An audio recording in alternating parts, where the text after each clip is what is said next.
Are you tired of having to rely on your teammates? Tired of having to learn new smoke lineups? Today I'm gonna show you how to improvise utility around yourself to find actually impactful kills. This is how all the best players use their utility, as it allows them to take matters into their own hands.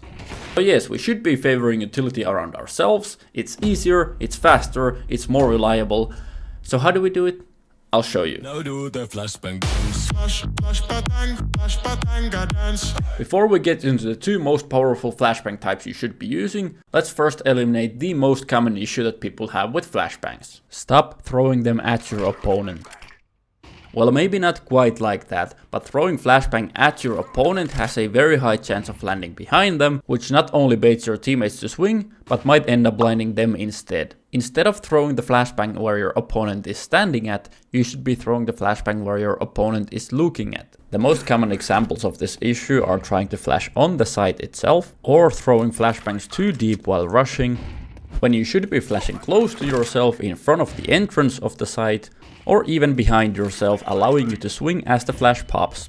There are two main types of flashbangs you should know: pop flashes and obvious flashes. Pop flashes are the most reliable option, as they only have one possible outcome: the opponent will be blind.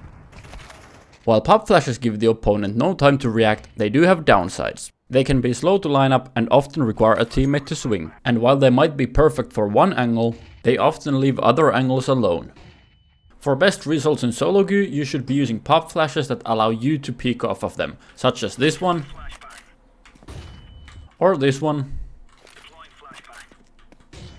or maybe something on the T side, such as this one. But more often than not, pop flashes are not an option, as you don't know a pop flash lineup or you don't have time to access the lineup, in which case you should be relying on obvious flashes. Obvious flashbangs are deliberately so obvious that you know the opponent must have seen them. While pop flashes are essentially guaranteed to blind the opponent, obvious flashes give the opponent the choice of either turning away or deliberately getting blinded. While the opponent is turned away, you can cross the angle freely or get a hold of the angle yourself. Notice how I'm not even trying to throw the flashbangs on the angle itself, instead I'm throwing them way past the angle. This makes it so the opponent can't just hide for a millisecond, but instead has to leave the angle completely. Now it just becomes mind games between you and the opponent on whether they are going to dodge or not. Best obvious flashes pop on the opponent's side of the wall or behind your own back as you swing, but can even be used in front of you as long as you get a glimpse of the opponent. So while obvious flashes might be more uncertain than pop flashes, they are both miles ahead of the alternative: random flashes. If you don't know whether the flashbang is popping in front of them, behind them, if it's an obvious flashbang or a pop flash, how can you even try to predict how the opponent will react? At which point you're relying on luck and playing the wrong game. Just remember to value your flashbangs highly and only use them with a purpose, instead of randomly throwing them where you think the opponent might be at. Now, flashbangs alone can already do wonders, but they get even stronger when you combine them with smoke grenades. Smoke grenades are best used to close off the fights that you otherwise can't handle alone, such as annoying two-player crossfires or long-range AVP angles.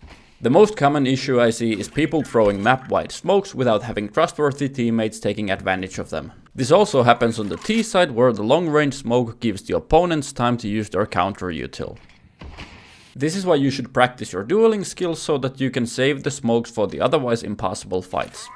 Same goes for the CT side, where you should be comfortable holding angles and saving utility for when you actually need it.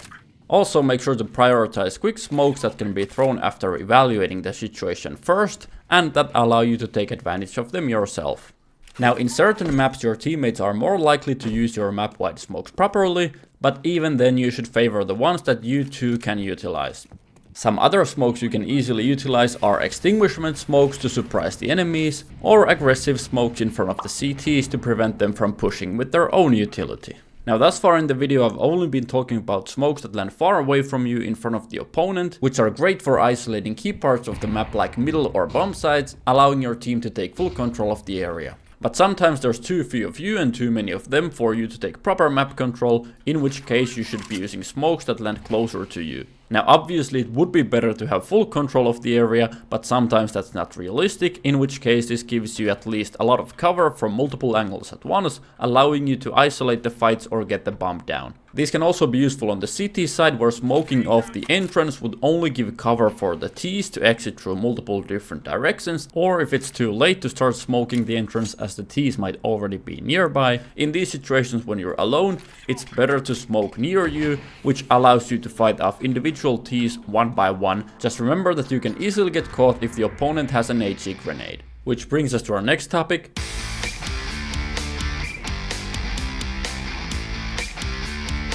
The most common way of using Molotovs is to stop early aggressions from the enemy team, which can be a good idea if all you're trying to do is buy time, for example to temporarily defend elsewhere, or to get into a better defensive position, or simply to buy time for your rotates and flanks to arrive. But what most people fail to realize is that majority of the time your teammates won't make it in time anyways, in which case all you're doing is delaying the inevitable, which is still better than nothing, but there is a better solution. You could either use the time and space provided by Albert Einstein, time and space provided by your Molotov, and now use one of the earlier concepts, such as flashing behind yourself, to swing on the opponents. Another little known alternative is to intentionally Molotov a little bit late, for example after you nade first and now you Molotov, and what's going to happen is that one or two of the opponents will make it through the molly while the rest of their team will stay behind. This allows you to isolate the individual kills and get away freely. As an added bonus, it might occasionally make the enemies fumble with their extinguishment smoke. This can be replicated anywhere you either memorize the timing for, or can hear the enemies rushing early enough. Now while both of these methods do include a higher risk of you dying, they are exactly the kind of plays you need to be making to start improving and carrying your own games. In lower ranks you can abuse these consistently to win majority of your games, whereas in higher elos you need to be more careful and wait for the correct round when the opponent least expects it. Now another issue that people have when it comes to their early Molotov usage is that they don't use them enough on the T side. These Molotovs prevent the CTs from going for aggressive early picks, while also securing you the all-essential map control. And they can be life-saving when you are left to control multiple areas alone. Now obviously you shouldn't always use all the Molotovs early on, for example if your teammates have already used some of their utility, or if the CTs just like to play passive, maybe due to your prior utility usage. But even then I see way too many people saving their utility for the late round execute lineups, only to never make it that far and die with unused utility instead. This is why you should have a mindset of using your utility as early as necessary, which in the case of Molotovs often means using them in the mid round to clear annoying key areas. Now while mollying off the opponent is typically the best choice, it can backfire if they have a teammate nearby. This is why it's sometimes better to isolate them by mollying off their teammates instead, and then trust your dueling skills and trading potential to get the kill. Now if you still have your Molotov left in the late round when the opponents are pushed back to their sites, you still shouldn't favor those long range lineups due to giving the opponents time to react. Instead, again, you should push as far as possible and only use the utility once you can actually benefit from it. Now finally, let's move on to cover. HE grenades. I typically prefer flashes over HE grenades on the T side, simply due to flashes often being better at seizing new map control, and grenades often not being quite enough to get rid of annoying angles and crossfires. Also you save $100. However, there are definitely times when HE grenades are simply too good to pass up. They can be great when the CTs are defending in tight, narrow areas, or if they like to repeat the same predictable play on multiple rounds. Nade them on enough rounds in a row, and soon you won't have to anymore. This also works if they are constantly using annoying smokes to hide behind, in which case you can use the grenade to blow it up and catch them off guard. And while these can be applied against defensive smokes during side hits as well, these situations are less common and not something I would worry about too much. Overall, I wouldn't buy an HE grenade on the T side unless I already have a clear idea in mind based on the previous rounds. However, things get very much different on the CT side. Not only are nades great at damaging the Ts who are pushing for map control, which typically gets them low enough to be one-shot by your M4, but they can still be used if the Ts like to play slow and hold your pushes instead. You can throw them based on memorized timings, audio cues like steps or flashbangs, or simply by having seen the enemy first.